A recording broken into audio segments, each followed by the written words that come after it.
All right. Am I recording? Yes. Okay. Hi, everybody. Welcome to our lab for today. I'm trying something different, and it didn't work out the way I wanted to. I'm actually on the dot cam right now, and because I can't install my webcam and my mic on here because I don't have administrative privileges. So just doing what I can today. We're definitely going to do fluid and electrolyte balance today. So this is the packet that you're wanting, the packet that we used for this week's quiz that is due today. And so we're going to start in the middle of this page. I'm not even going to worry about, don't worry about getting it all filled in. Just start with fluid and electrolytes and acid-base balance. And then I have typically in this lab, I'll teach fluid and electrolytes, and then I'll introduce ABGs. And I'm reluctant to do ABGs today. I would rather take a separate time and do that, which I may do tomorrow afternoon. In fact, I probably will do tomorrow afternoon. I'll make it a live meeting that you guys can attend, and I'll tell you tomorrow morning exactly when that will be. And then I'll record it, so it'll be a tutorial. So if you can't attend that, then you can watch it. And then when we do have one of our live meetings, because we do have an ABG notes in our regular lecture stuff, that I'll make sure that you're up to speed on knowing how to do ABGs. I feel better about that right now because I was kind of freaking out just a little bit ago before I started recording. Just exactly how we're going to work this today. So we're just going to do fluids and electrolytes today, and then tomorrow afternoon, then we'll do an ABG tutorial, a live ABG tutorial. And then if you can make it, that's great, and if you can't make it, that's fine too. All right. So let me fix one more thing. I got to leave you for a minute, and at any time things go screwy. So if you end up not being able to see what I'm doing, please let me know, and I'll stop for a minute and try to fix things. All right, so I need to share my screen and that and share. And okay, so can you see the water homeostasis thing? Nod your head, Nicole, if you can see it.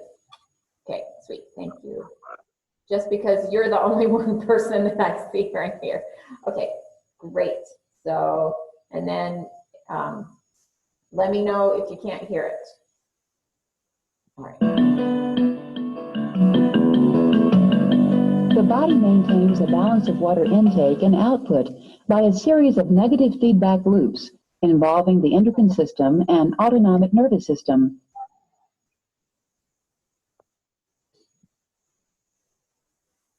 Your goals for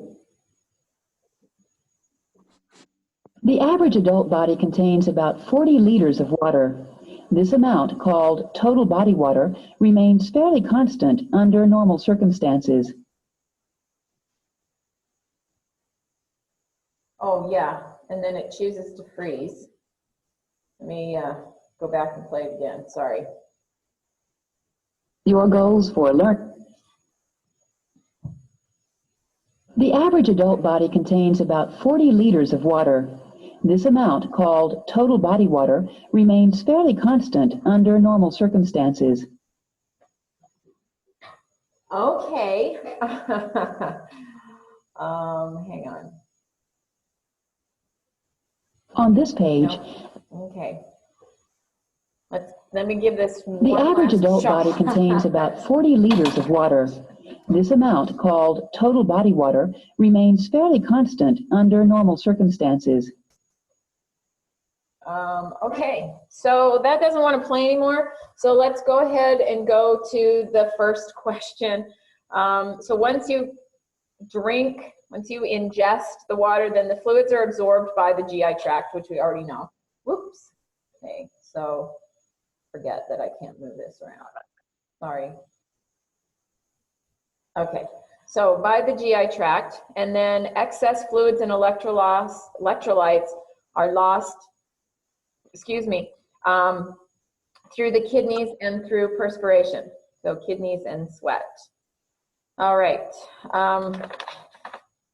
Okay, in the next thing that I'm going to show you, you either can do it on a regular piece of paper or do it in question 8. So if you go over to the back of that page that we're on, question number 8, we're not going to fill in. So, so you can just cross out the question and then put this chart that I'm going to show you next on gains and losses of body water. But I'm going to come back out and look at you and do some things here.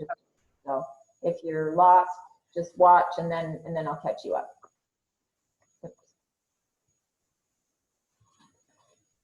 On this page, the gain and loss of fluid in the human body will be represented by the gain and loss of fluid in the tank below.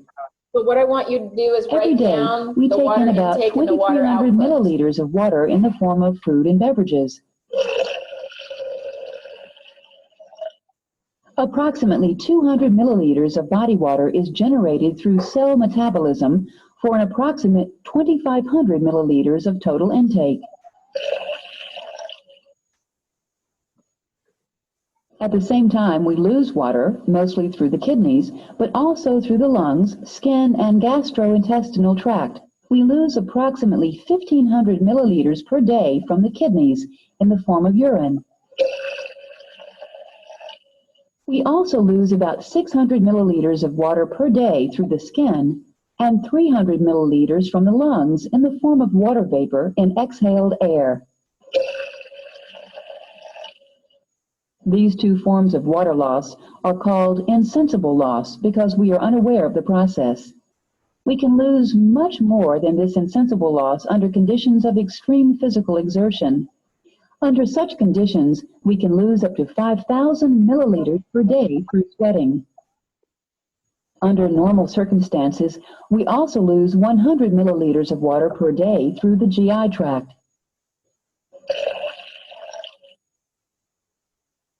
As you can see, maintaining water homeostasis is a balancing act. The amount of water taken in must equal the amount of water lost.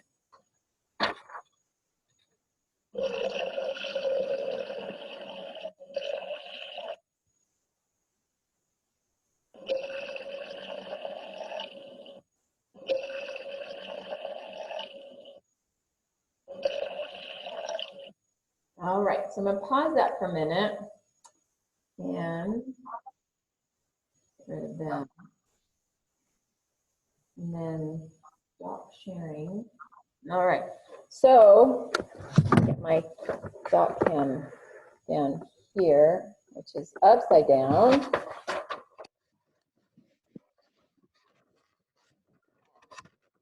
Okay, so, oops, that's just, okay, hang on. Have this, there we go. Okay, so can you guys, well, you can read part of it. We'll do the gain first. Okay, so when we eat, when we drink, we're going to gain 2,300 milliliters per day typically, and then through cellular respiration, we're going to produce another 200 milliliters of metabolic water for a grand total of 2,500 milliliters a day. So that's usually what we take in. Of course, that's going to vary based on, how much water are you drinking, but we're just going with an average.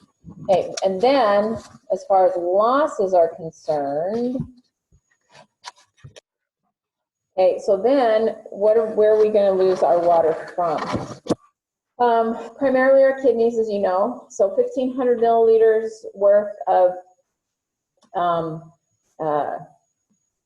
oh, and then if you need to, when you're watching this live, if you pin my video, pin me, then mine comes up big. So I don't know if I'm big on your screen or not. So I seriously have no idea what you're saying. Okay, so we saw already that of the 180 liters that we filter in a day, we reabsorb 99% of that, so we get rid of that. where we get that 1,500 milliliter amount from. Our skin, even though it is waterproof, we still are going to lose water in the form of sweat, just insensible sweat, just not, dripping off your head like it was this morning when I was working out, but just, water evaporating from your skin to keep you cool. Same with the lungs, that, when you're outside, I used to think it was cool when I was a kid, when you could see your breath, which was an everyday occurrence in the wintertime.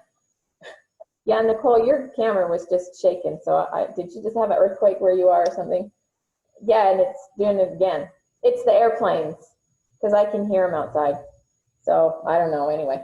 And then the GI tract will also lose 100 milliliters in that. So of that tremendous amount of water that goes through our large intestine, we only lose 100 milliliters, which is, very, very little. Okay, so if we add all those together, then we get 2,500 milliliter loss of water. So 2,500 milliliter gain of water in the day, 2,500 milliliter water loss. And it's really important that those numbers be equal. And your body, and so that's homeostasis. So your body is trying through homeostasis, water, fluid, electrolyte balance, make sure that those two numbers are exactly the same. So friends, if you're going to be drinking a lot of water during the day, you're going to be peeing a lot of water during the day. It's just input, outgo has to be the same. Okay, so let's move on. I'm not going to make the screen big. I think you probably can see it okay. Just let me know if you, let's see. No, never, Josh. We're never going to absorb water from our skin. Well, okay, I shouldn't say never.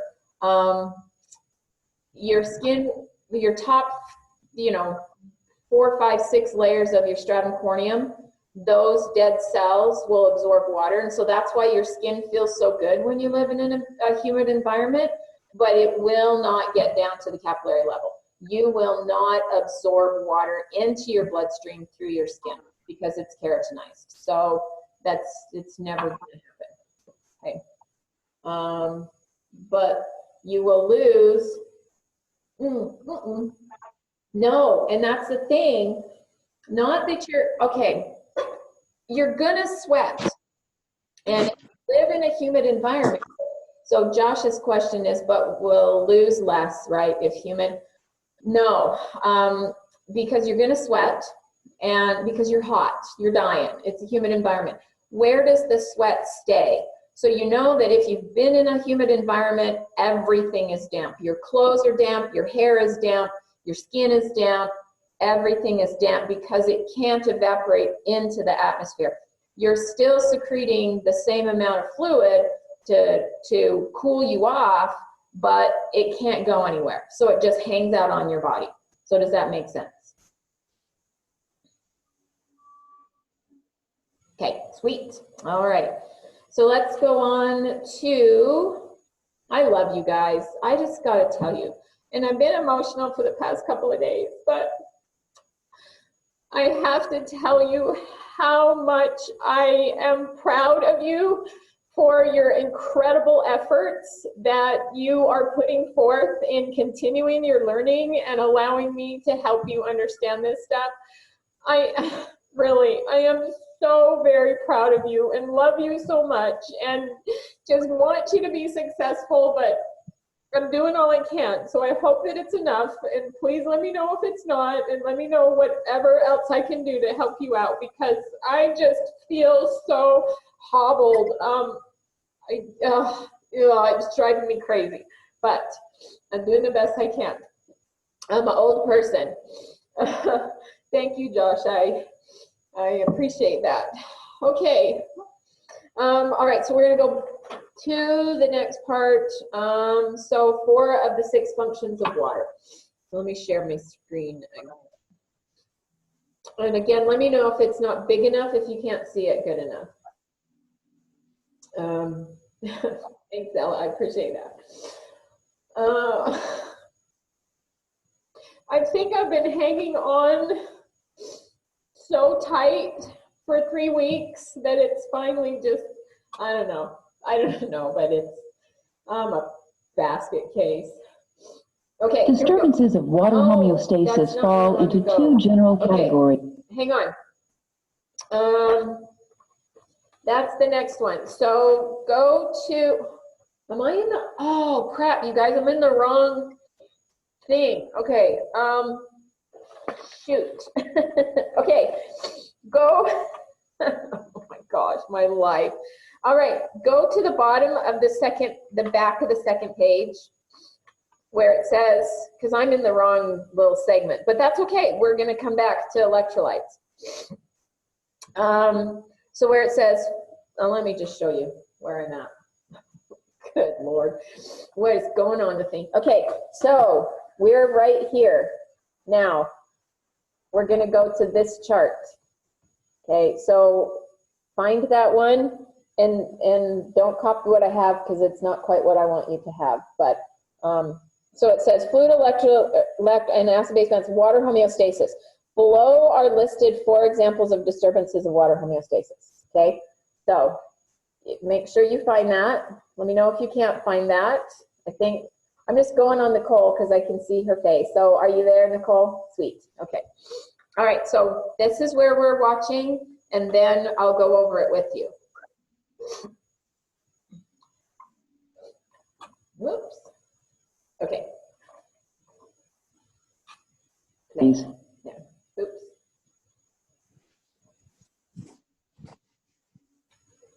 Oh, freak. Let me come back and do it again. On this, Okay. disturbances of water homeostasis fall into 2 general categories: gain or loss of extracellular fluid volume and gain or loss of solute. In many instances, disturbances of water homeostasis involve imbalances of both volume and solute. We will discuss 4 specific examples of disturbances in water homeostasis: hypervolemia, overhydration, hypovolemia, and dehydration.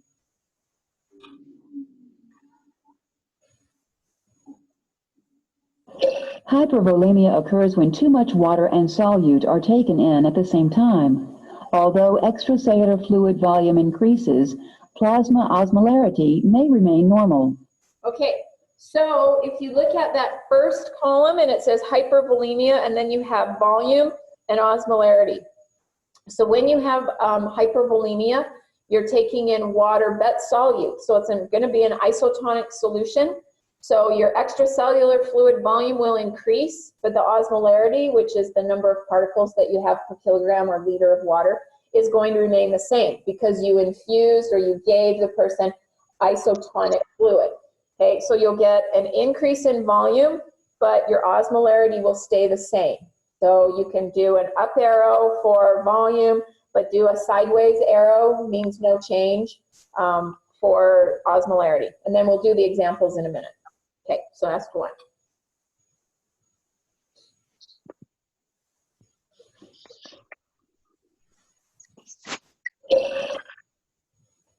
Overhydration occurs when too much water is taken in without solute. Volume increases, but because solute is not present, plasma osmolarity decreases. All right. Oh, and also if anybody's is not muted, because I see everybody today, can you check to see that you're muted? Because I can hear. Okay, so skip down to overhydration. So in overhydration, what we, you know what? Let me just mute it all, and then we're good. Okay. All right. So in overhydration, we also increased our fluid volume. So we have a gain in water again, but now we took in too much water without solute, so the volume will increase, but the plasma osmolarity actually decreases. So you dilute your extracellular fluid. Okay.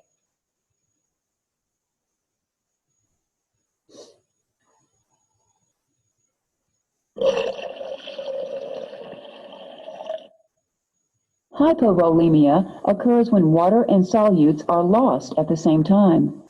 This condition primarily involves a loss of plasma volume. Plasma osmolarity usually remains normal even though volume is low. Okay, so in this, which one are we doing? Hypovolemia. All right, so with hypovolemia, water and solute lost at the same time. So now we're going to lose plasma volume, but our osmolarity remains the same because I lost water and I lost solute with it. Okay? So a decrease in volume, but no change in osmolarity. All right, and then the last one.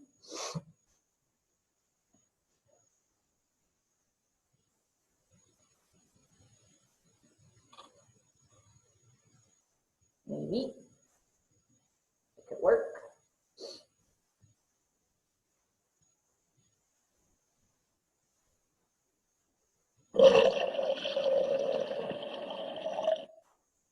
When water, but not solute, is lost, dehydration occurs. Dehydration involves a loss of volume, but because solutes are not lost in the same proportion, plasma osmolarity increases.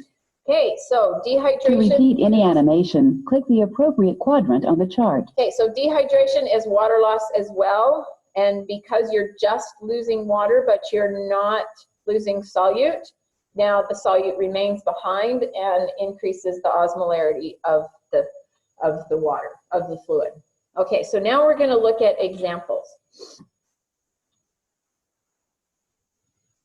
Here are 4 examples of conditions that disturb water homeostasis.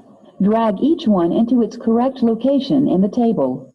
Okay, so I'm going to do these for you. I guess we can open it back up. You know what? Let's go ahead and do that. So let's do blood loss. So who can tell me, just unmute yourself, who can tell me where blood loss would be? Which one of these 4 things would be blood loss? Hypovolemia. What? Hypovolemia. Absolutely. Sweet. That's right. Blood loss involves a loss of water and solutes, resulting in hypovolemia. Okay, how about sweating? Dehydration. Yes. Correct. Although sweating causes the loss of some solute through the skin, much more water is lost, and the person becomes dehydrated. Okay, how about infusion of isotonic intravenous fluid? Hypervolemia. Yay! Good. Too much IV fluids can increase plasma volume dramatically, but with an isotonic solution, the plasma osmolarity would remain normal and result in hypervolemia. And then obviously, drinking too much water is overhydration. Very good. Drinking too much water would dilute the plasma and the osmolarity would decrease, resulting in overhydration. Okay, so go ahead and put those examples in the examples part of that chart, and then we'll move on. So hypervolemia, too much IV fluid; hypovolemia, blood loss; overhydration, drinking too much water; dehydration, sweating. With the hypovolemia too, it can be vomiting or diarrhea because you're also losing solute in both of those cases as well. So those are also hypovolemia or isotonic contraction, and we're going to talk about those later today. All right, so we're just going to keep with the water. So flip over to the 3rd page. So now we're at, what are the 4 primary mechanisms to regulate fluid homeostasis? The major way that we regulate water loss from the body is through the kidneys. That's not what I want. Hang on. Skip. Reabsorption is the second. Okay, here we go. Our bodies have mechanisms that regulate fluid levels within a narrow range. Let's explore how the body's fluids remain within certain physiological limits, an important aspect of homeostasis. 4 primary mechanisms regulate fluid homeostasis: antidiuretic hormone, or ADH, the thirst mechanism, aldosterone, and the sympathetic nervous system. Okay, so write those 4 things in question number 2. So A is ADH, B is thirst, C is aldosterone, and D is sympathetic nervous system. And then each one will pop up, so in case you don't get the 4, we're going through the 4 in order. Like the runner. Did you say click the runner? That's okay. All right. When the runner loses water by sweating, his plasma becomes more concentrated in solutes. Drag the needle on the homeostasis meter to the dehydration point to see what happens.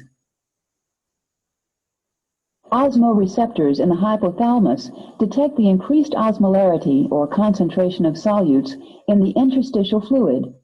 In response to this increased concentration, antidiuretic hormone is released into the plasma at the posterior pituitary.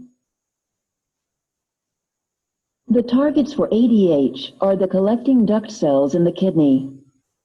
Click the kidney to see how ADH works there. Okay, so we're going to go there in just a minute, but let's do what is the, okay. That's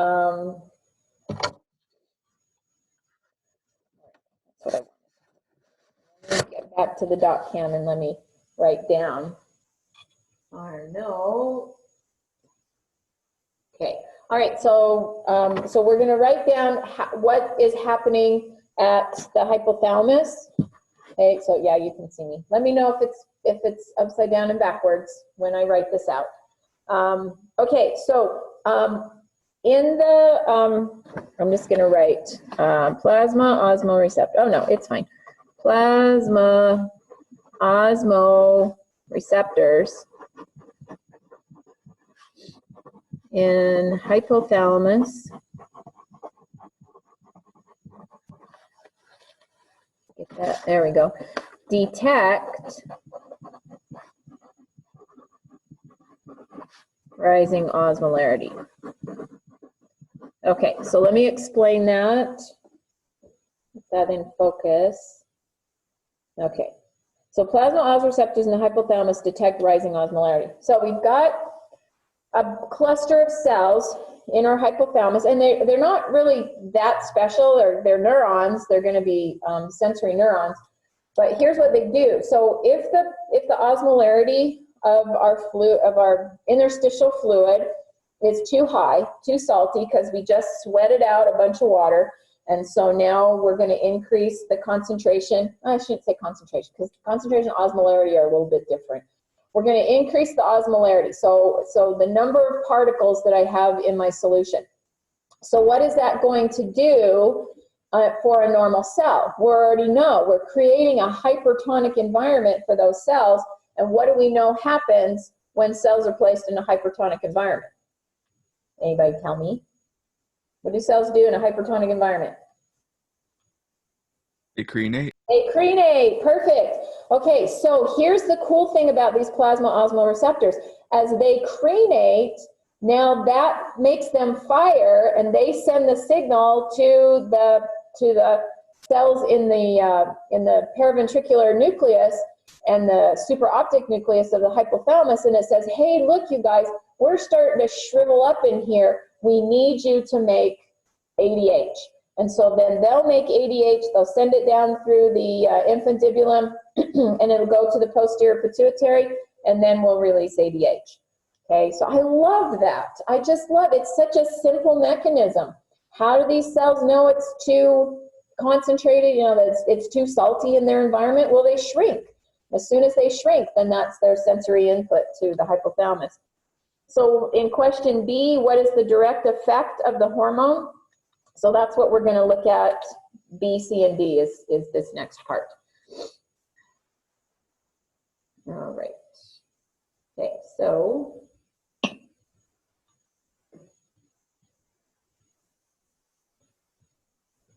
the cells of the collecting duct become permeable to water only in the presence of ADH. ADH promotes the addition of water channels into the cells of the collecting duct, allowing water to move from the filtrate to the plasma by way of osmosis. ADH therefore increases the reabsorption of water. okay.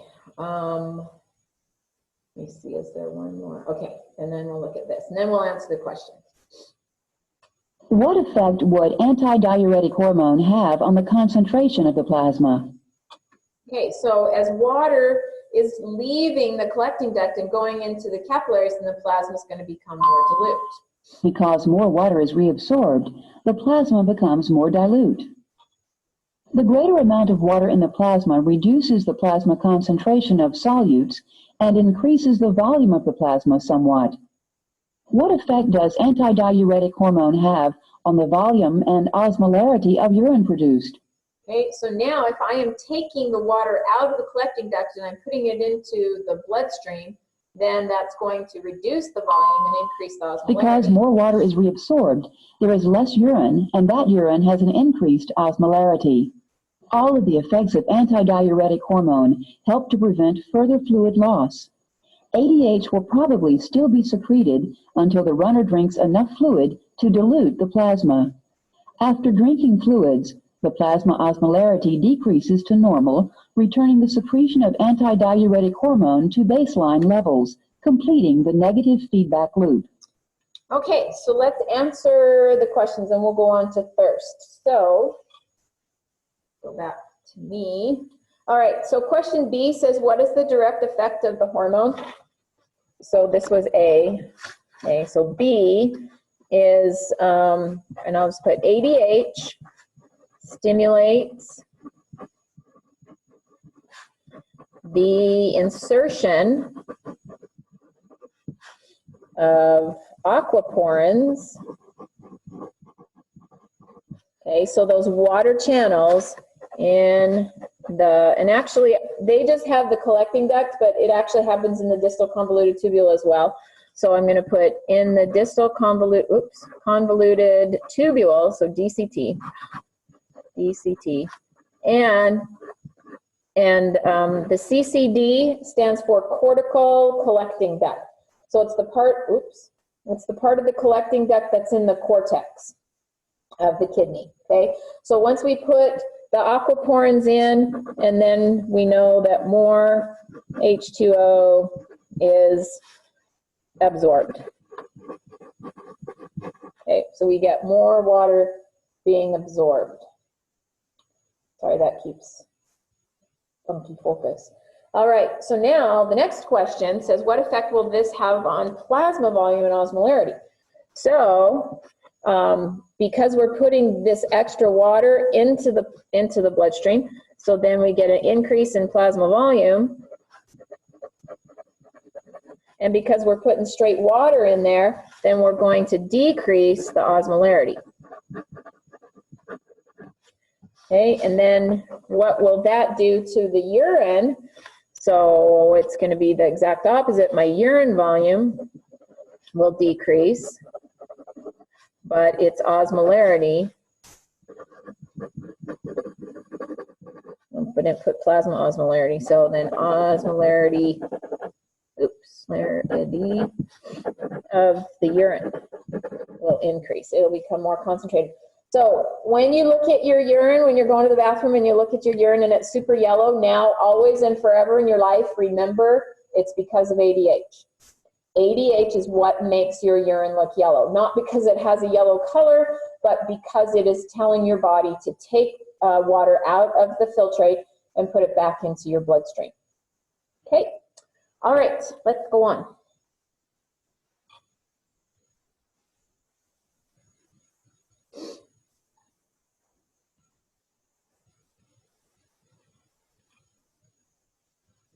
The thirst mechanism is the primary regulator of water intake and involves hormonal and neural input as well as voluntary behaviors.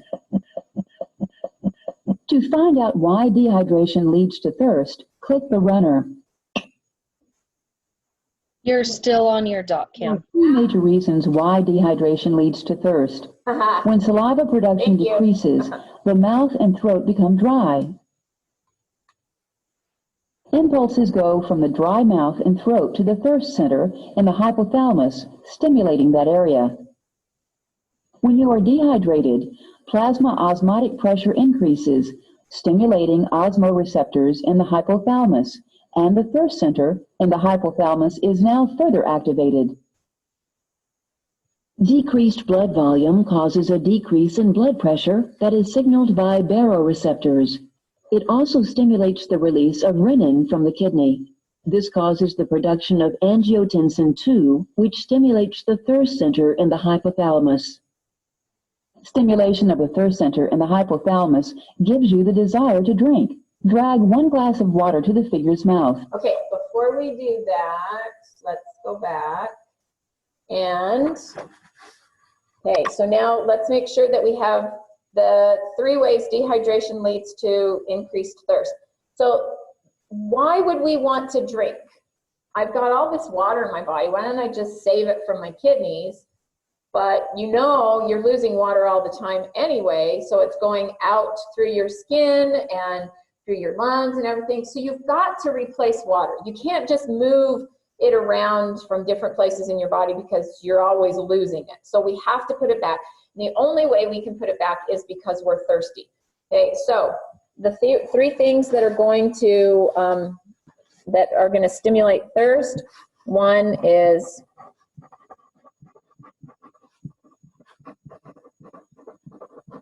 dry mouth and throat. So that makes sense. My mouth is dry, take a drink of water, I feel a little bit better. But that doesn't do much, you know, because you can slake your thirst with just a little bit of water, but that's not going to change your plasma osmolarity that much. You're not going to absorb that much water from 1 drink of water. So that's a really temporary relieving your thirst is when you take a drink of water and your mouth isn't dry. So we don't want to rely just on dry mouth and throat as our stimulus for thirst, because then we won't drink that much. We'll just drink till our mouth is not dry anymore, and then we'll stop. Okay, so then the second one is the most powerful stimulus for thirst, and that's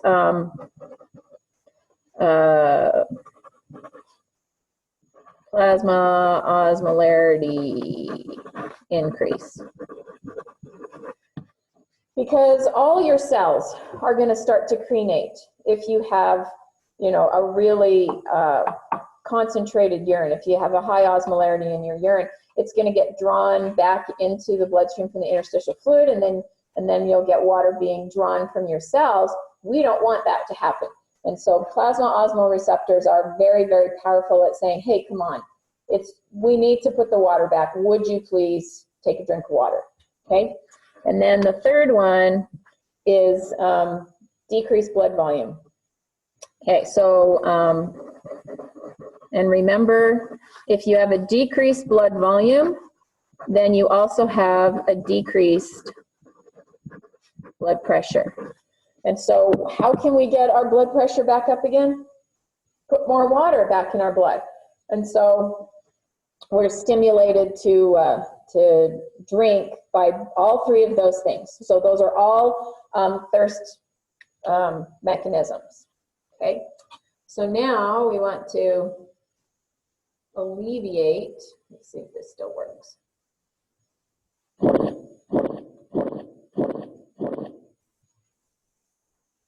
More water.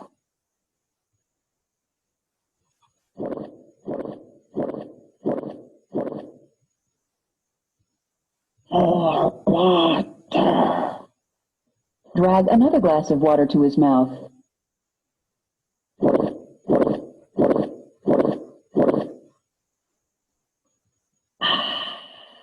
So I guess it is pretty dry in hell, and so that's why you would want to drink more water. You guys have been doing this thing for about 15 years, and every time I watch that, it still makes me laugh. I don't know why that's why they have a little guy with horns there. But anyway, so that's what we're gonna do. All right, so let's do thirst inhibition. So why do we want to stop? Because I think that's what's next. Well, let me just see. Yeah, results of fluid ingestion. That's not the next answer, but we're gonna look at This fluid ingestion relieves the dryness in the mouth and throat. Fluid ingestion also stimulates stretch receptors in the stomach and intestine to send inhibitory signals to the thirst center. When normal fluid osmolarity and volume is restored, dehydration is relieved, and the thirst center is no longer stimulated. Okay, so let's write those down. So this is thirst stimulus. Okay, and so now we're going to go to thirst inhibition.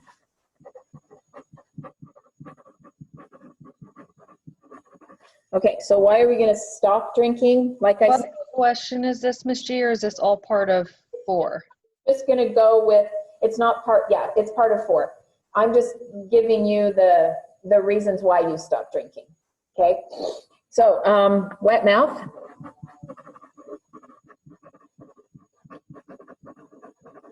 Okay, so wet mouth and throat, obviously that makes sense if you're going to drink some.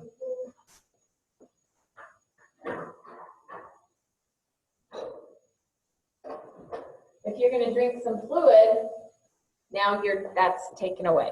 But remember, I said that's really transitory. It doesn't last very long. One of the things that you also want to do to stop drinking is stretch receptors in the stomach.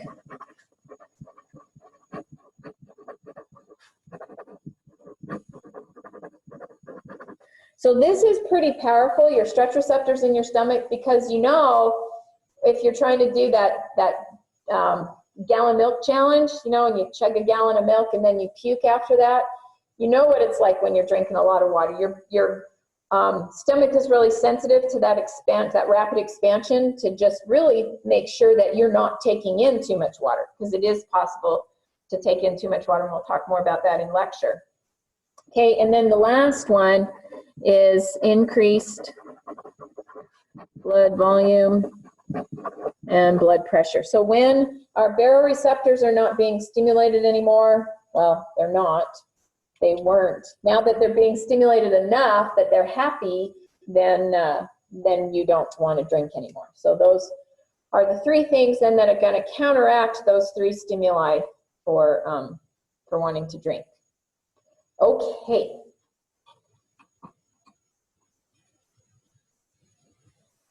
Yes, that bloated feeling. Exactly. I was like, oh, I'm done. Please do not let me drink anymore. Okay, so let's go share my screen.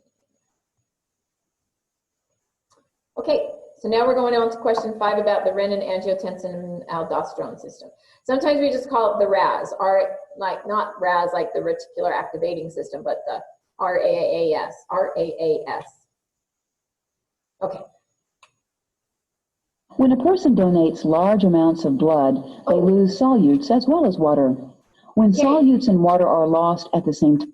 While I'm thinking about this, oh my gosh, I'm going to put an announcement. I got to put the announcement today. I got another thing from school about the blood drive on Thursday. So go ahead. It's 9 to 4. Call the Red Cross if you need the number. I'll put it in the announcements. Get an appointment. I don't think it'll be obviously as busy as it normally is, so you may not have to call for an appointment, but if you don't want to sit there all day, then I would suggest that you call for an appointment. But you will get extra credit, and I'm just going to throw this out there. I will give you 20 points of extra credit if you can go donate blood for us. So there you go. There's that little carrot dangling in front of you. Okay. Blood volume decreases, threatening hypovolemia. When blood volume is lost, what happens to the blood pressure? Okay, so let me check out my chat question. Wherever my chat disappeared.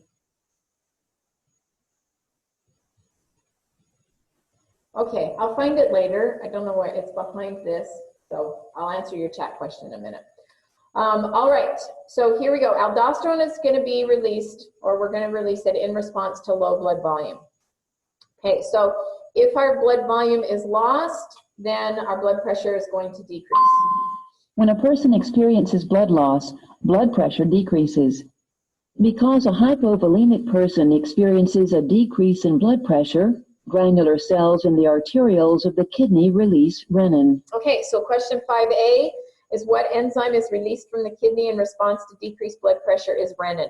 And we'll be talking about that soon in lecture, that renin is super important in the kidney's maintenance of long-term blood pressure. Remember, we're in parasympathetic stimulation all the time, and so we're going to end up being in a low blood pressure situation more than we're in a high blood pressure situation. So when the myogenic mechanism and when tubular glomerular mechanism don't work and our GFR is still too low, then we're going to kick in renin, and then that's going to affect our whole body systemically. So renin is a super, super important enzyme.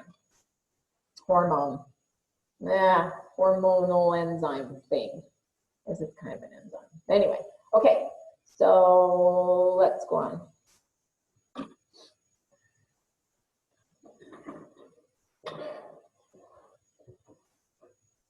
Maybe. Just back it up and force it again. When a person Okay.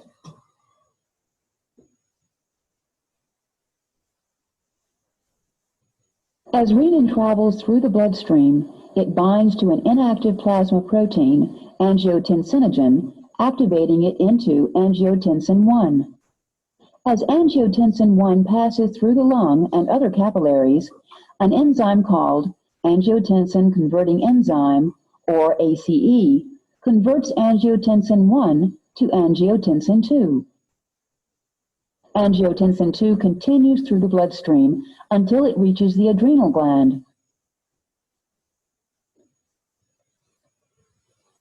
Here it stimulates the cells of the adrenal cortex to release the hormone aldosterone. Angiotensin 2 also has a vasoconstriction effect that helps to increase the blood pressure. Aldosterone can also be released when potassium concentrations in the plasma are high.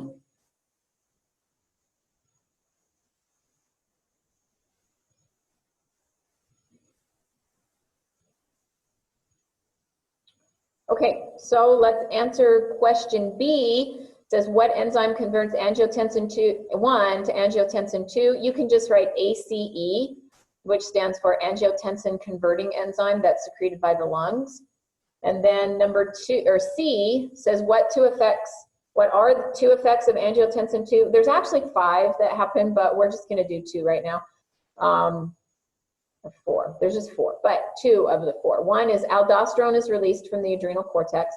So we saw that in the presence of angiotensin 2, out comes aldosterone, and also aldosterone be secreted in when we have excess levels of potassium or have hyperkalemia, which is really important. We'll talk about that more when we get into aldosterone in lecture.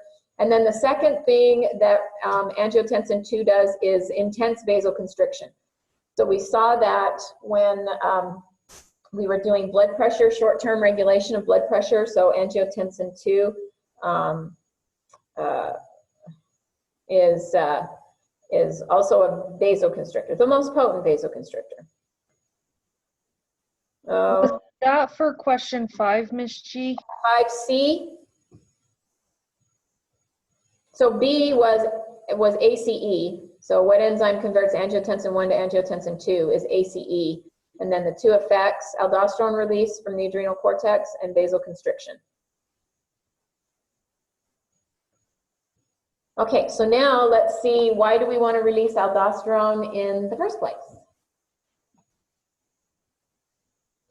In the absence of aldosterone, the cells in the distal convoluted tubule and collecting ducts allow few sodium and potassium ions to pass because there are few sodium and potassium channels in the cell membrane facing the kidney tubule. There are also few sodium-potassium ATPase pumps on the basal side of these cells. Aldosterone exerts its effect by inserting additional channels in the distal convoluted tubule and collecting duct of the kidney. This allows more sodium to move from the filtrate into the plasma and potassium to move from the plasma into the filtrate. Okay, so in D, how does aldosterone cause more sodium to be reabsorbed in the kidney? So it stimulates the cells to put the, I'll just write it down. That's easier. Okay, so this is going to be 5D. So aldosterone stimulates the distal convoluted tubules and cortical collecting duct cells to insert sodium potassium pumps into the basolateral membrane. Because remember, oops, that's where the pumps are in the basolateral membrane, so on the other side of the cells from the lumen. So if we put the sodium potassium pumps in there, we're going to pump the sodium into the interstitial fluid, which will then go into the capillaries, but then the sodium will just come in from the filtrate into the cells, and then the potassium will go out the other way. We'll create a concentration gradient for potassium into the lumen of the tubule and sodium from the lumen into the cells. And so the sodium potassium pumps will be inserted in there. Okay, so, Becca says that they're doing the blood, which makes sense. The blood drive is by appointment only. So, because we don't want people waiting around, obviously. So, thank you, Becca, for letting us know that. Okay, so now we're going to look at sympathetic stimulation.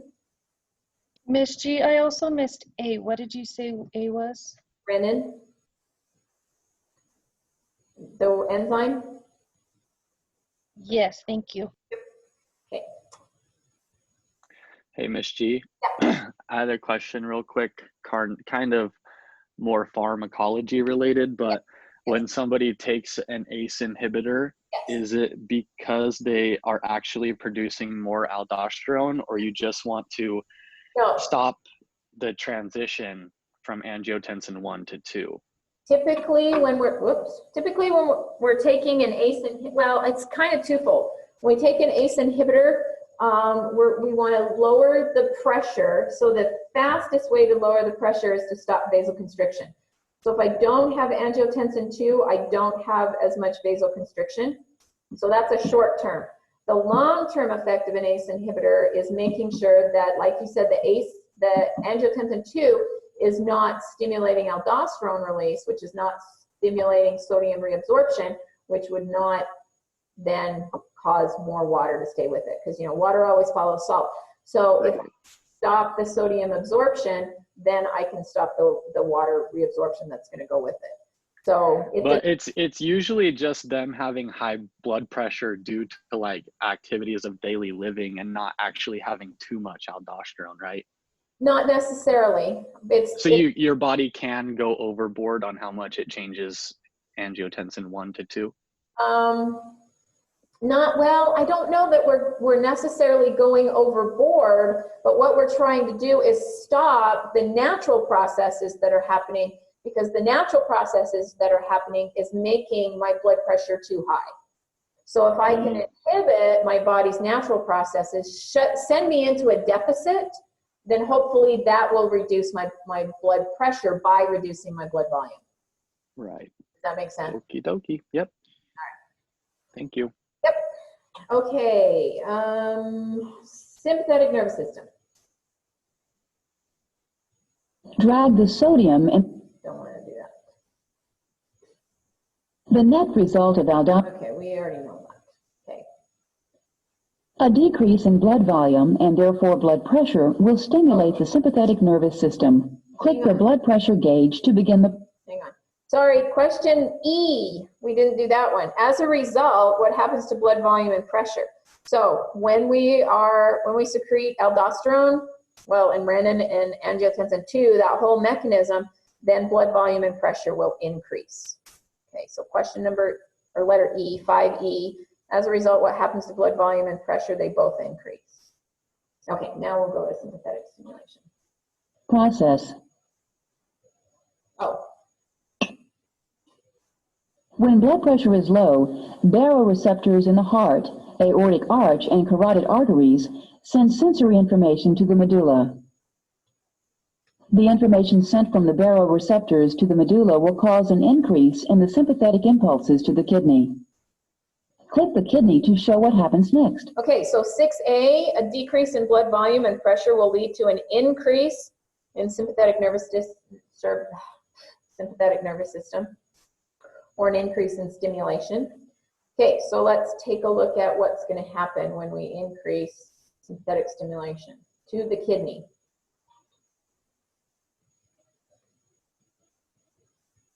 Release of neurotransmitters from the sympathetic nerves in the kidney stimulates smooth muscle cells in the afferent arteriole to constrict. Okay, so we increase afferent arterial constriction. This process causes a decrease in blood flow into the glomerulus and a drop in glomerular filtration rate, and results in less urine formation. Less water leaves the body.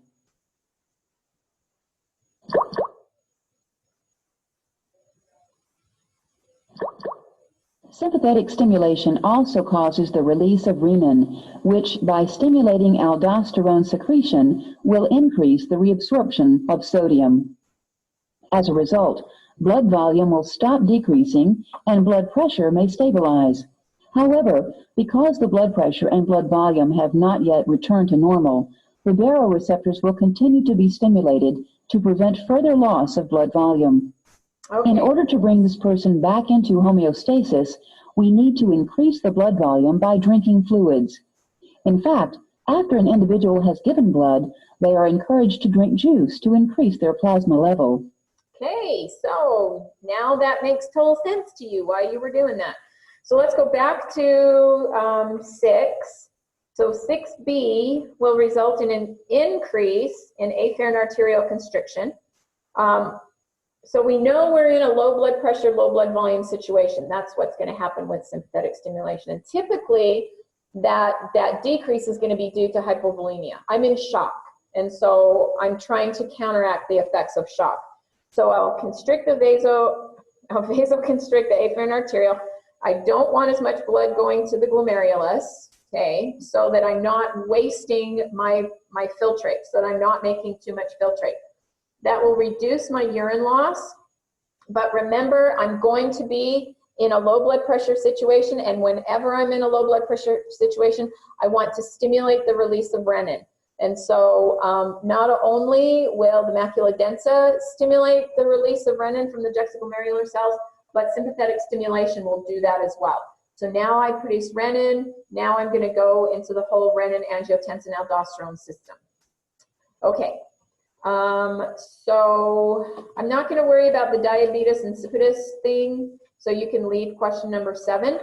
And so now let's go back to what I didn't do. So we're going to go back to the beginning now, back to introduction to body fluids. Sorry, Miss G, I missed 6A again, and then 2, 3, and 4. Now, heaven's sakes, would you just pay attention? No, I'm just kidding. I'm trying. I know, it's okay. All right, so 6A is an increase in sympathetic nervous system, or increase in stimulation. Okay. Okay.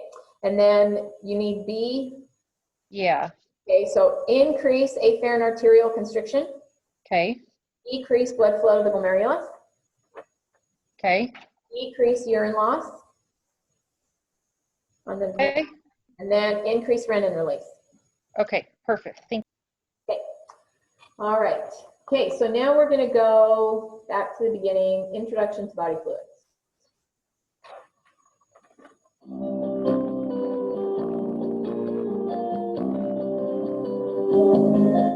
The fluids in your body are composed of water and dissolved substances, including electrolytes, which are crucial for body function. Your goals. We ingest water and electrolytes through the gastrointestinal tract. To see the movement of fluids through the gastrointestinal tract, drag the glass of water to the figure's mouth. Okay, that makes sense because I was in the wrong place before. No horn at this time. Fluids are absorbed into the plasma in the intestine. The fluids circulate within the plasma, bathing the cells in the body. The kidneys remove excess ions and water from the body through the urine, although water is also lost at other sites. Well, they didn't put the other site. Okay, so 1A, where are fluids absorbed? GI tract, intestine, whatever. Excess fluids are lost to the kidneys and perspiration. So that's other sites that she mentioned. Okay, so now we're going to go, we're actually, I know there's only 4 listed, but we're going to list all 6 functions of water. Water performs several important functions in the body. Water helps maintain body temperature. When water vaporizes off the skin, it takes large quantities of heat with it. Okay, so This A is process temperature cools the body regulation, temperature down. and I'm just gonna buzz through these, so. Water acts as a protective cushion in amniotic fluid and cerebrospinal fluid.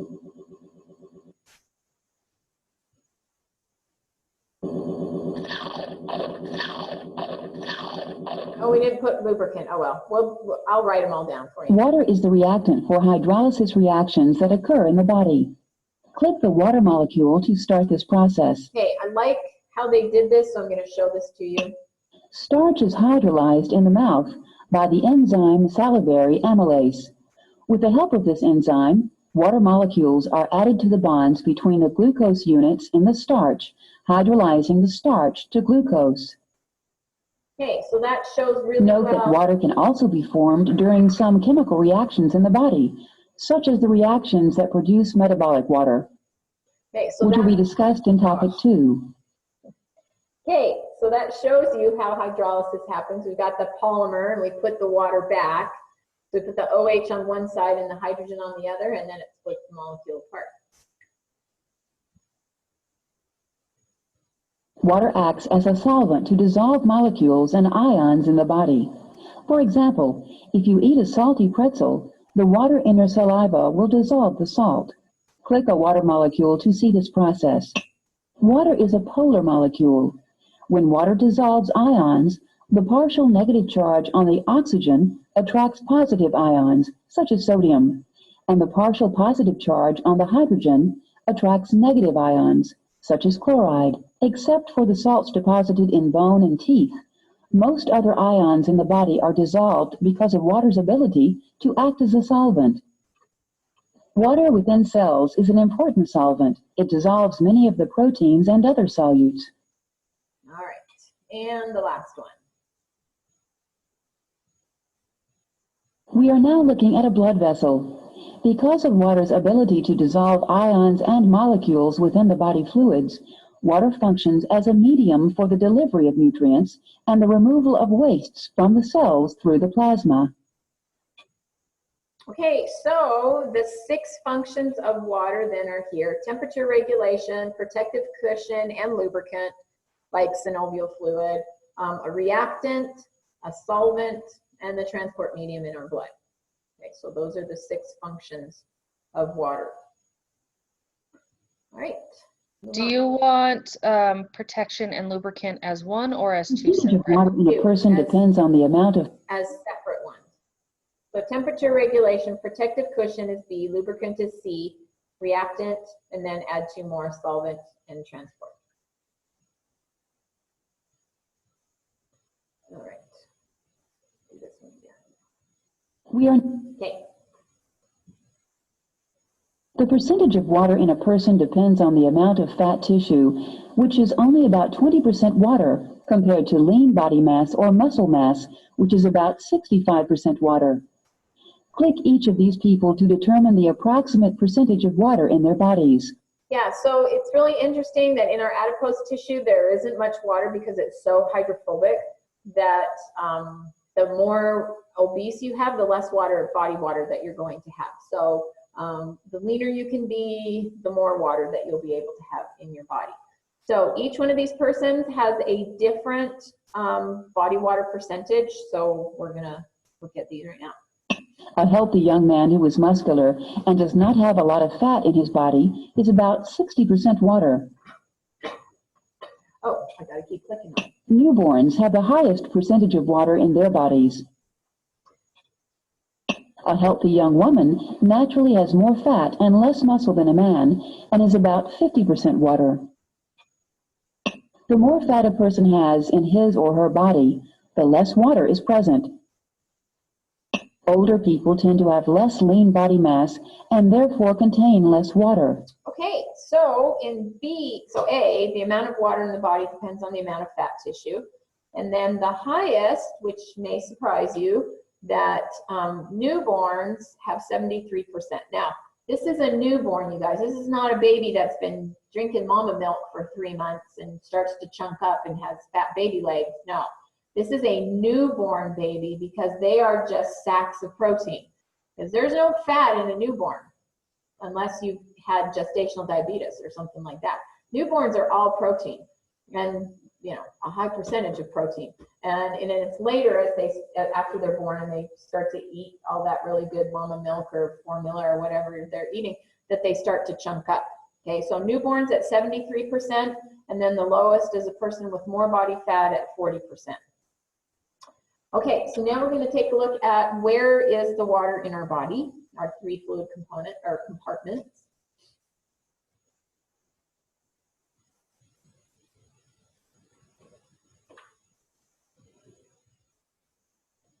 Maybe. Okay, I can do it again.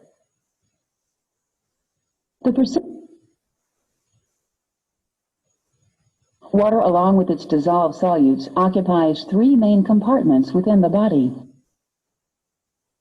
Intracellular fluid is the fluid within cells.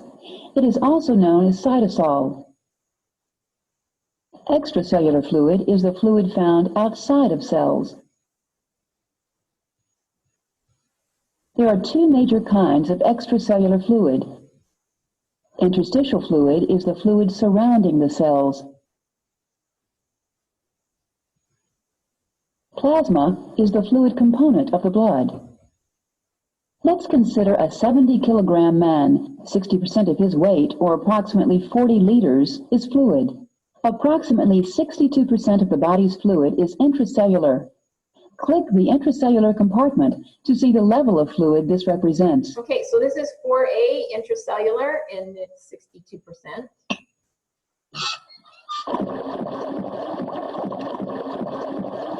Approximately 40% of the body's fluid is interstitial. Click the interstitial compartment to see the level of fluid this represents. Okay, so then the second fluid compartment would be interstitial fluid at 30%.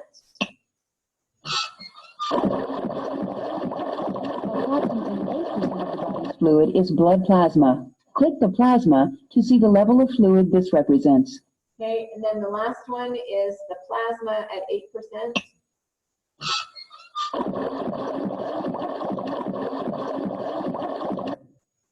Okay, all right, so now we're going to take a look at solutes.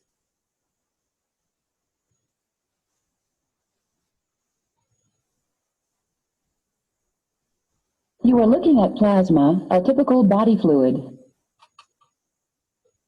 The term body fluid refers to the water in the body and all of the dissolved substances, which are also known as solutes. Since the water dissolves the solutes, it is the solvent. A typical body fluid contains electrolytes, also known as ions. Proteins are considered to be colloids when dispersed in body fluids. Compared to simple ions, proteins are huge molecules. Because they bear a negative charge, we will consider them to be electrolytes. Non-electrolytes are uncharged molecules found in body fluids.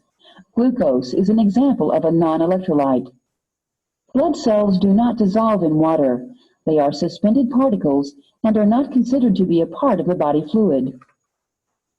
Okay, so question number 5A, give an example of each of the following solutes. So the ions that were in there, we know are electrolytes, were sodium, potassium, calcium, chloride. We're very familiar with those ions, sodium, potassium, chloride, calcium.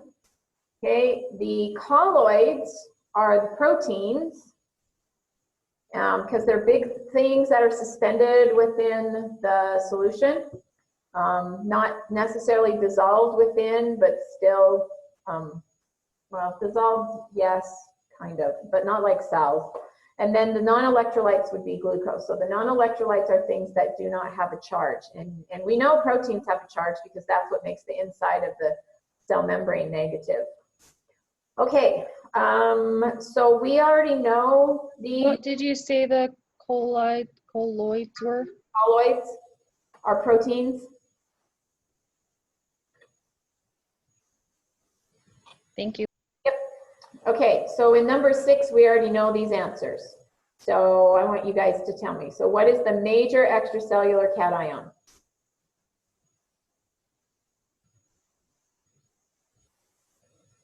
Sodium. What's the major extracellular anion? Potassium. What? Chloride. I'm doing the extracellular anions.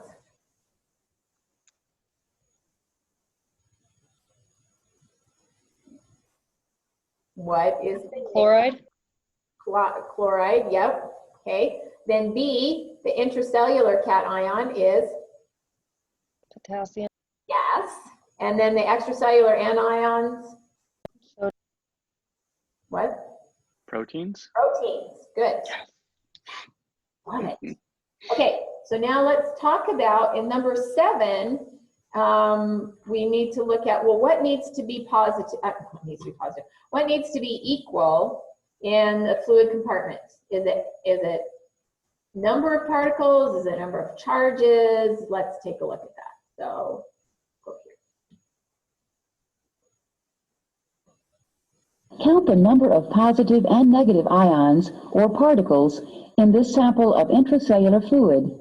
Are the number of positive ions equal to the number of negative ions? Okay, so let's count the positives. So potassium, 1, 2, 3, magnesium, 4, 5, 6, there's a sodium, 7, 8, 9. So I have 9 plus charges, 9 positive ions in my little cell right here. Well, how many negative ions do I have? There's chloride, there's bicarbonate, so that's 2, phosphate, that's 3, 4, 5, 6 with protein. So I have 9 positive ions and then I have 6 negative ions. So those aren't equal. Yes, there are 6 negative ions and 9 positive ions here, so the number of ions are not equal. Now count the number of positive and negative charges in this sample of intracellular fluid. Are the number of positive charges equal to the number of negative charges? Well, they cheated because they already came out, but let's just count to make sure that they're right. Let's count how many plus charges there are. So there's 1, 2, 3, 2 on the magnesium, 4, 5, 6, 7, 8, 9, 10, 11. Okay, so there are 11 positive charges. Let's count how many negative charges. 1, 2, 3, 4, 5, because there's 2 on that phosphorus, phosphate, 5, 6, 7, 8, 9, 10, 11, because there's 4 on the protein. So I have 11 positive charges. I have 11 negative charges. So yes, those are equal. Yes, the laws of chemistry dictate that within a fluid compartment, the total number of positive charges must be equal to the total number of negative charges. Even though there are 6 negative ions and 9 positive ions here, the charges balance. Because the individual ions have different charges, there may not be the same number of positive and negative ions within the compartment. However, the charge will always balance. Okay, so there is that. So make sure you know the total number of positive charges must be equal to the total number of negative charges. Okay, and then the last. Hello. Yes. Ready? Yes. Okay. The last thing we want to look at here is tonicity. We should be done soon. Yes, we should. Let's see how osmosis affects real cells. Oops, forgot I was Move the on mute. needle on the meter to see the effective solutions of different tonicity on cells. Okay, so we're just looking at question number 10. Well, let's answer question number 9 now. When more solute particles are added to one side of a container with selectively permeable membrane, which way will the water move? So what do we always know? Water will always move to which side?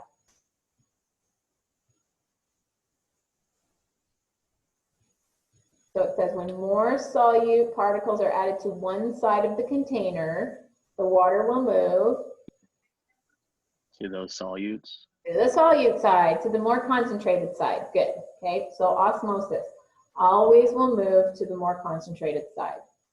Okay, number 10, what happens to patient's blood in the following solution? So we're going to make it a hypotonic environment, which you already know, but it's fun to. In a hypotonic solution, water moves into cells and they expand. Okay, and then when we go to isotonic, then nothing happens. They didn't say anything. Then we go to hypertonic. Ooh, look at those cells. Oops, In a high, there we go. in a high, Oh, in a, sorry. in a hypertonic solution, water moves out of cells and they shrink or crenate. Okay, all right. So, oh, my chat. I don't even know where it is. For number 10, do you just want us to put like cremate, lice, and then nothing? Except it would go lice, crenate, and nothing. If you Yeah, I was looking at my paper and I had already written crenate. I cheated. using, it's good. Okay, so there's one last thing that I want to go through with you about water and fluids and in concentrations in our bodies. And then we'll stop for today, and then tomorrow we'll do the ABGs and give you some practice on working on those. So let's go back and stop sharing here. All right, yes, albumin is definitely a colloid.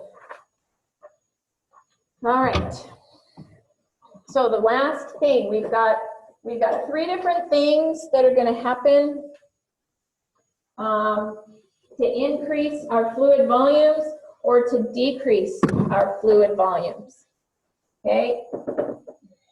So we call these expansions and contractions. So let's do the expansions first. Is there a question for this, or are we just writing this separate? Just new stuff. This is stuff that I was just doing in my physiology class. And so I thought, ooh, you guys need to know this too. So it's just new stuff. All right, so just put expansion and there's 3 ways that we can cause an expansion or an increase is what we're talking about, increase in volume. And it's just volume. And then we'll take a look at what happens with the osmolarity. Okay, so we have something called hypotonic. And we went through some of these examples in our water imbalance little chart that we did, those 4 things, but there's actually 6, so we're gonna do all 6 of them. Okay, so with a hypotonic expansion, we're getting more water, and what kind of water are we getting? Are we getting isotonic water? I mean, well, what's it gonna be like? Of course, we already know what it's gonna be like, because it's hypotonic, so is it pure water? Are we gonna be drinking pure water? Is pure water hypotonic to our body fluids? Friend? Yes or no? Increase. Okay, so hypotonic, this is over drinking water.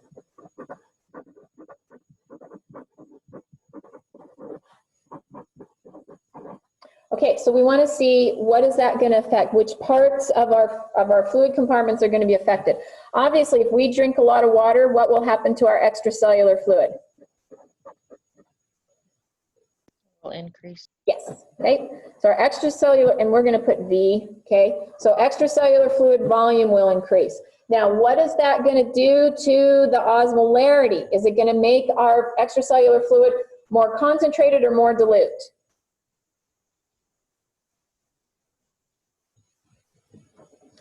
If I'm more dilute, yeah. So it's going to decrease my osmolarity. So now, what have I made the environment of my cells?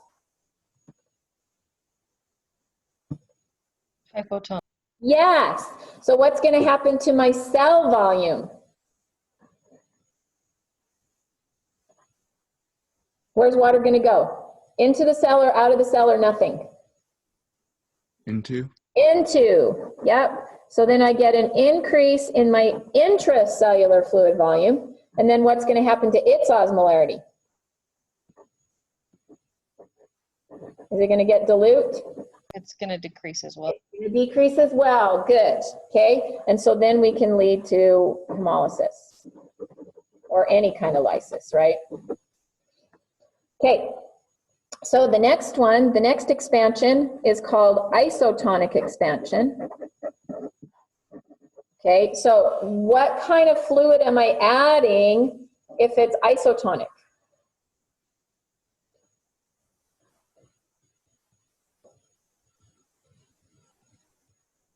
What kind of fluid could I add to a person that would be isotonic to my plasma?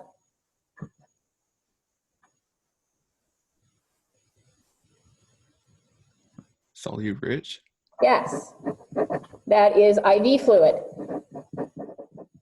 Because IV fluid, so this is a 0% 9 saline solution, because that's what our blood is like, or 300 milliosmoles. You don't know what milliosmoles are, but we'll be learning that soon. Okay, so if I infused somebody, so if I were hanging IV fluid bags on my patient, I could cause a problem because I'm putting in too much fluid and solute. Okay, so what's going to happen to my extracellular fluid volume? If I put in IV fluids, what's going to happen to my plasma volume?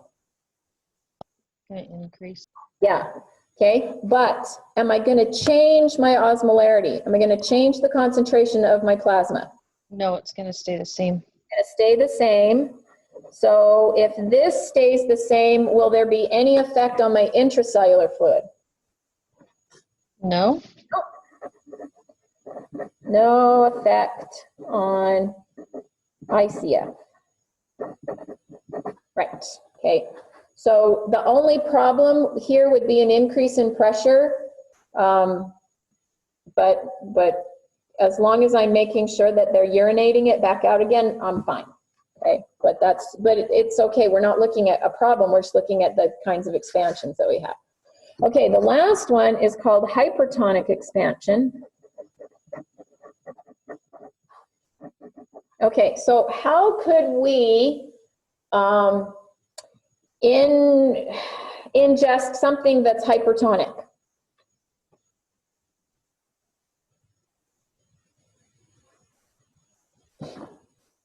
Are you talking about like if you eat something like super, super hot, like it makes you super thirsty?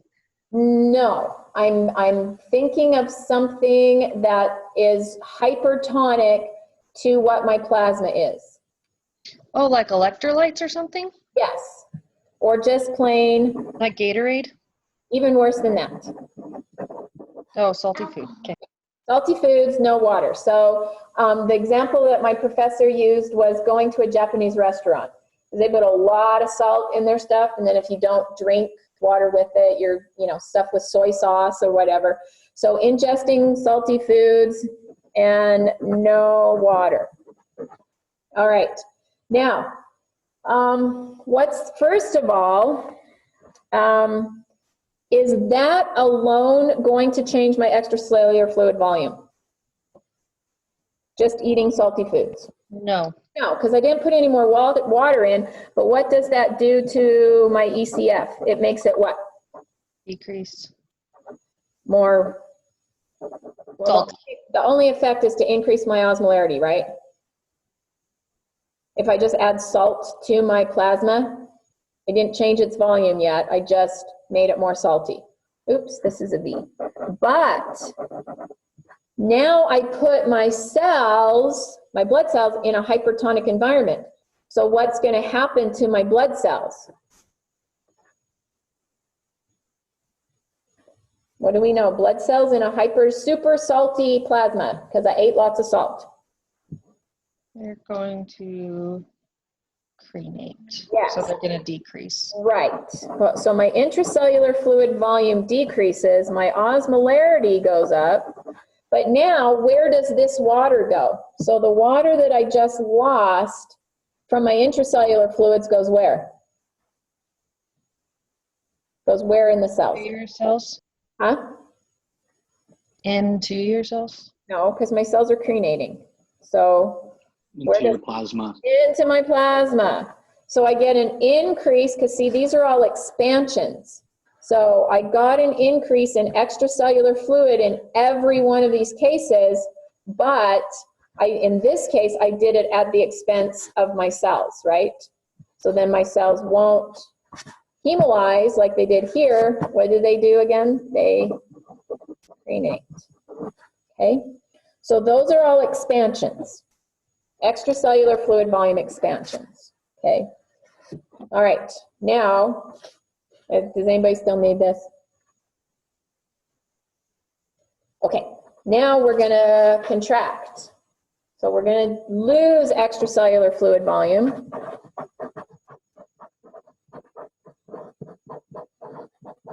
Oops, there we go. Okay, so we're going to decrease volume.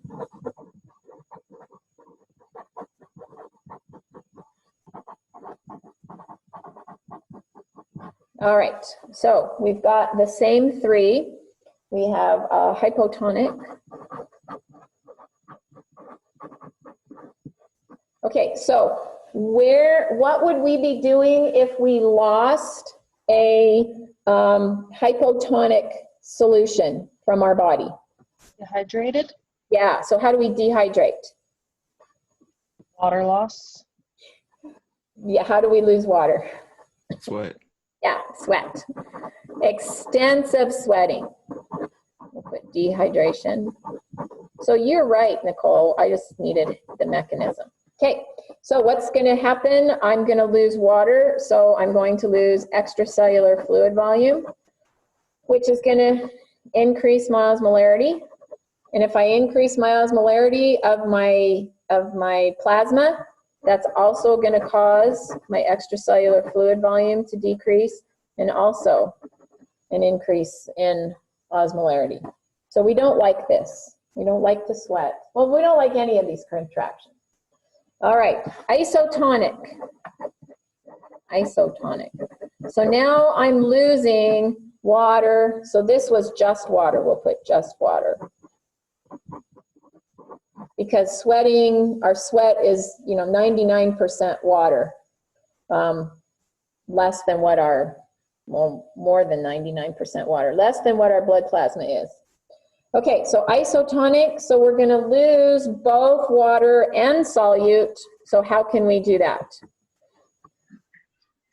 Hypovolemia, hemorrhage. Yep, okay, so let's put hemorrhage or blood loss.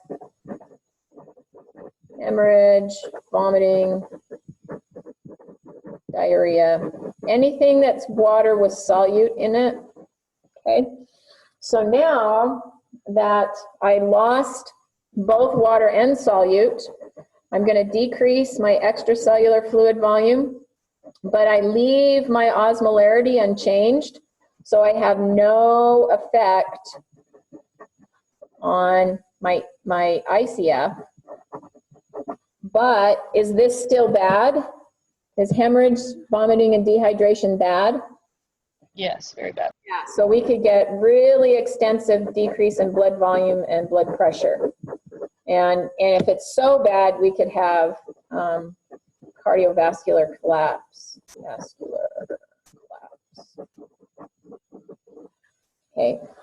All right, and then the last one is hypertonic contraction. All right. Now, I'm going to help you with this one. I'm just going to give it to you because you're not going to think of this because we didn't talk about it. Okay, so what if I have adrenal insufficiency? Okay, what is that? Not enough sodium reabsorption. Okay, my aldosterone's not working. I'm not making aldosterone. My adrenal cortex isn't working. Okay, and so where am I going to lose stuff from? Well, if I'm not absorbing sodium, I'm going to lose water because water always follows salt. And so I'll get a decrease in my extracellular fluid volume. And let's see. Okay, so, but I'm not absorbing sodium. So I get a decrease in my osmolarity. But now it turns my extracellular fluid volume, my extracellular fluid into hypotonic, which is really, okay, for a minute, because I'm not absorbing sodium. But now, where's my water going to go? It's going to go into my cells, okay, and then I can get hemolysis because this fluid right here went into here, went into my cells because of the decreasing osmolarity, and then my intracellular fluid increased. Okay, so those are my different kinds of contractions. And so we've got contractions and we have expansion. So no days. Can you please put the bottom part back up? Sorry, thank you. Yep.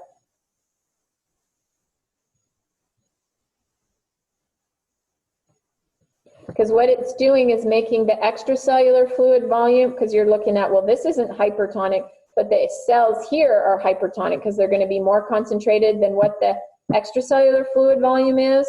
So that's, this is the hardest and the weirdest one of all, okay, is the hypertonic contraction. The other ones make sense. This one you have to think through lots of steps to go, oh, okay, I get it.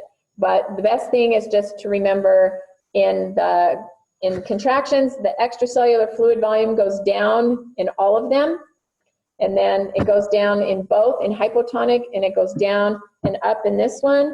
And then if we look at expansions, then we can see extracellular fluid volume goes up in all of them.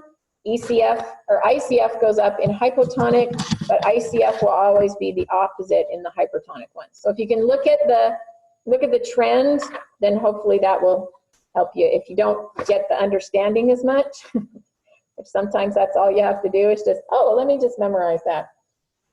Okay, so that's where we're going to stop for today. And then, so I'll let you know tomorrow morning when I'm going to do the other thing, the ABGs, but I will definitely do them tomorrow.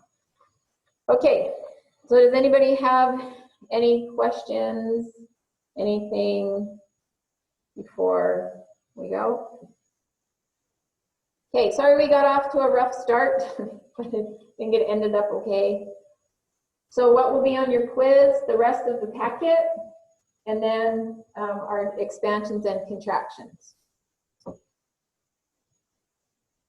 All right, if no questions, then I'm going to go ahead and